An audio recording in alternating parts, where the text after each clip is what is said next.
The things, the backlog is quite huge. And I think the role of technology is to increase the pace of the delivery of infrastructure. I see that's a critical innovation. We can do it through understanding the issues of contracting, using technology to be able to access a broad spectrum of service providers in the infrastructure business. And I think that's one. The second thing that technology can do, it's also to assess the needs and the viability of that particular infrastructure. Because once you have infrastructure, there is a life cycle plan of infrastructure. It's not just about building, it's just maintaining it over a lifespan. Understanding the revenues, That technology must be able to look at whether or not that infrastructure is fundable on its own or it will need the intervention of government to subsidize it, We look in South Africa, we built stadium, 2010. And a number of them on their own, as we speak, they're not viable.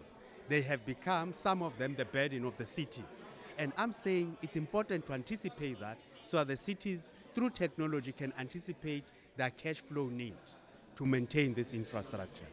And the last bit, which I think is important, is also to involvement of people. Because at the end of the day, if infrastructure is owned by communities, it's important. I made an example of the IPPs. A number of IPPs, the communities, were not just involved in the construction stage, but they're also beneficiaries because they're part of the trust of that infrastructure. And I'm saying technology can assist us to be able to understand the needs of the community, to be able to understand where we need to make an intervention to make a difference. Mr. Moleketi, we look at the Development Bank of Southern Africa. It's quite an old institution. How is the bank being prepared to think differently, to think disruptively? Because if you are going to exploit the benefits of technology, it needs to happen from the inside. How are you preparing yourselves to do this? I think it's an excellent question because old banks are institutional, they're bureaucratic, old ways of doing things. But we in the DBSA, we've understood this, and the innovation units, hubs within the bank, disruptors. Because if we don't do that, at the end of the day, we might not be able to benefit with this new technological development. So we are doing that. That's one thing. The second thing is about human resource development, human capital.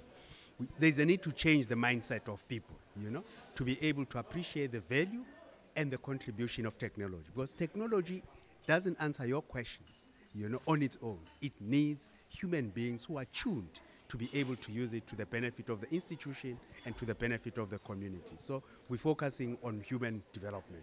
The third element, it's also us interacting with our tertiary institutions and our innovative communities within society to bring them on board, because you can't just have your own homegrown knowledge.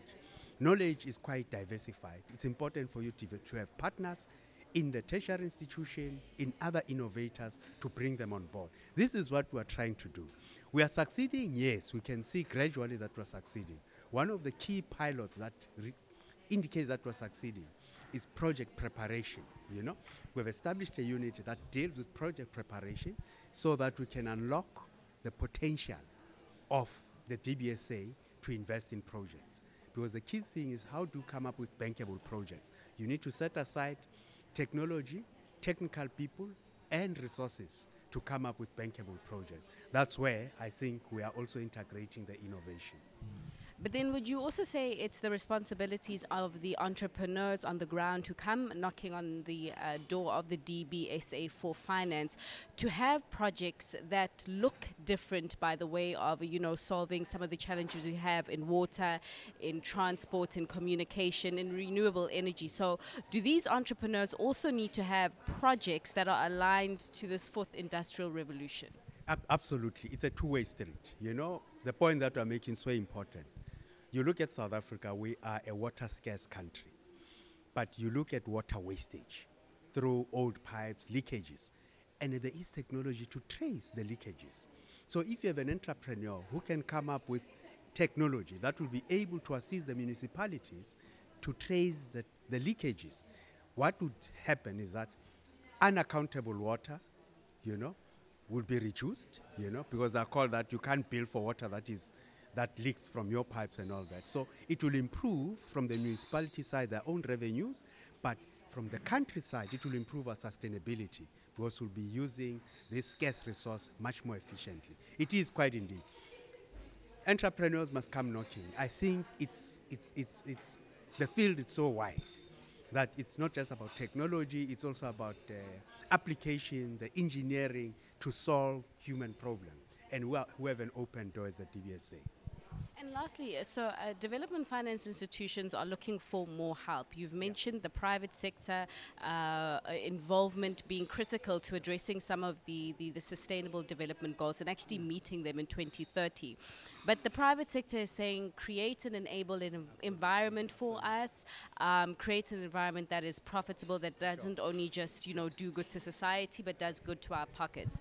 Your message to the private sector and to a government to ensure that such conditions actually materialize, especially in South Africa where we have got economic growth that is really going nowhere fast.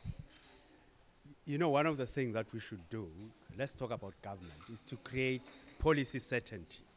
And the regulatory environment must be certain, Let's divert a bit. Let's look at what's happening to the construction industry in South Africa now. The reason for that is that everyone is scaling down, including government, on major infrastructure projects because of budget constraints and a low-growing economy. Once we use those constraints, we lose them. To build them up is going to be difficult. And you need this expertise and capacity to invest in infrastructure delivery.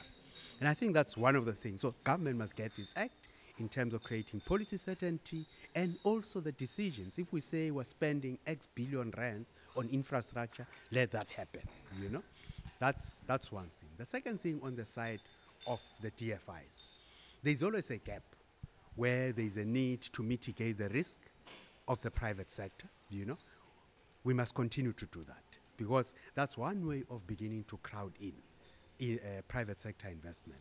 And what are those risks, The key risk is around greenfields projects. There are certain stages in greenfields projects where we, as the DFI, we must put in more resources. But once the projects are bankable, that's where you're able to crowd in private sector investments. And I'm saying it is really like a partnership that will ensure that at the end of the day, our people, developmental impact is seen, and the private sector has reasonable returns within our economy.